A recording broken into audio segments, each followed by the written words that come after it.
60 años, 10.000 millones de pasajeros, terremotos, tifones y el tráfico ferroviario más denso del planeta. ¿Cuántos pasajeros han fallecido en un accidente del Shinkansen japonés? 0, ni uno solo. Esta semana España vivió el peor accidente de su red de alta velocidad.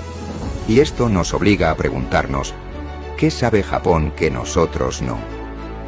Japón diseñó un sistema donde el choque es imposible. Lo llaman Crash Avoidance Principle. No se trata de resistir el impacto, se trata de que el impacto nunca ocurra. El sistema ATC controla cada tren en tiempo real.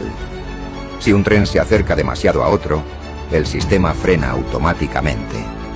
El maquinista no tiene que hacer nada. Y aquí viene lo increíble.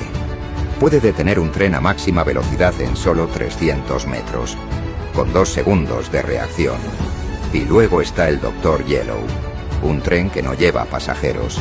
Su única misión: diagnosticar cada centímetro de vía a 270 kilómetros por hora.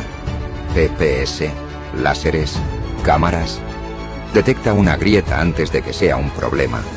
Lleva haciéndolo desde 1964. El resultado: 60 años de servicio. Un retraso medio de menos de 1 minuto al año.